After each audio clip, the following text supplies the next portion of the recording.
Nous sommes à Châtillon. Comme chaque vendredi, Monsieur Caron surveille la torréfaction de son café.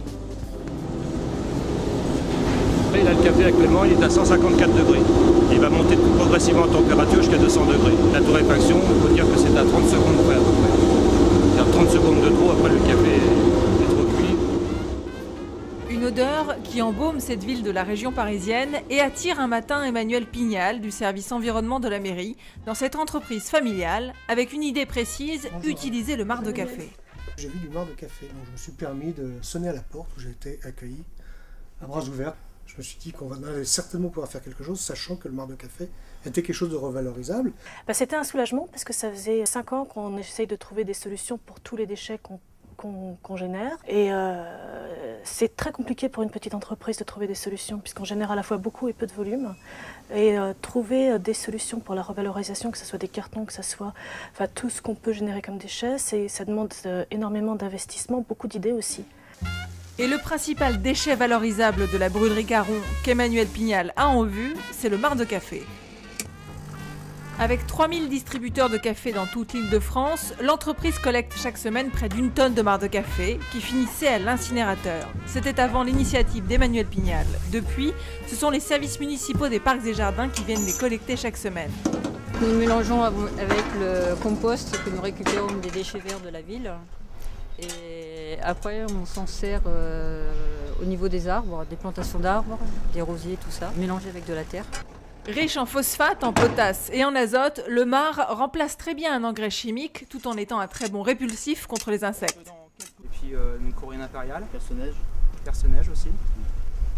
Et tout ça, ça va utiliser du compost et du marc de café. Les services de la mairie ont vite réagi. L'initiative d'Emmanuel colle à la politique du maire d'éco-responsabilité, tout en suivant les accords de Grenelle de réduction des déchets. Avec une autre innovation pour ses services administratifs, un partenariat avec une entreprise.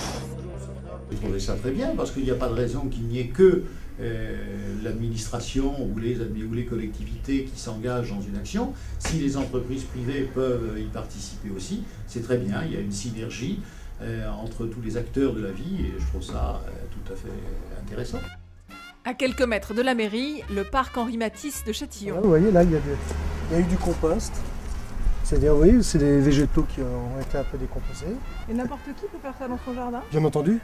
Vous pouvez très bien, même si vous avez un petit peu de marc de café chez vous, le mettre par exemple dans votre jardinière, le mélanger un peu à la terre, pour pas en mettre trop, c'est comme tous les engrais. Il faut y aller avec la main douce. Une main douce et une bonne idée. Répulsif contre les insectes.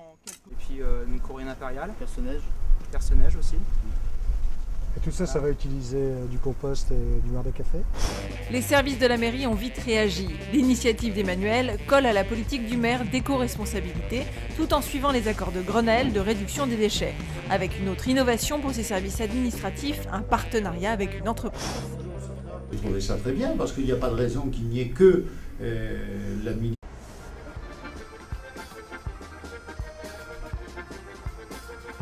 Nous sommes à Châtillon. Comme chaque vendredi, Monsieur Caron surveille la torréfaction de son café.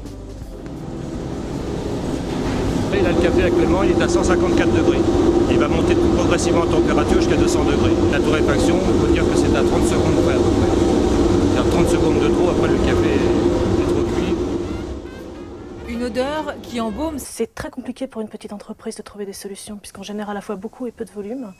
Et trouver des solutions pour la revalorisation, que ce soit des cartons, que ce soit tout ce qu'on peut générer comme déchets, ça demande énormément d'investissement, beaucoup d'idées aussi. Et le principal déchet valorisable de la brûlerie Caron qu'Emmanuel Pignal a en vue, c'est le marc de café.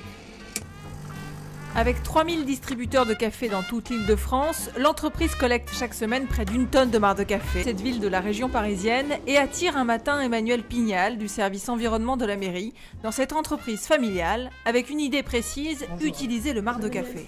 J'ai vu du marc de café, donc je me suis permis de sonner à la porte où j'ai été accueilli à bras ouverts. Je me suis dit qu'on allait certainement pouvoir faire quelque chose, sachant que le marc de café était quelque chose de revalorisable. C'était un soulagement parce que ça faisait 5 ans qu'on essaye de trouver des solutions pour tous les déchets qu'on génère. Et qui finissait à l'incinérateur. C'était avant l'initiative d'Emmanuel Pignal. Depuis, ce sont les services municipaux des parcs et jardins qui viennent les collecter chaque semaine. Nous le mélangeons avec le compost que nous récupérons des déchets verts de la ville. Et après, on s'en sert au niveau des arbres, des plantations d'arbres, des rosiers, tout ça, mélangé avec de la terre. Riche en phosphate, en potasse et en azote, le marc remplace très bien un engrais chimique tout en étant un très bon répulsif.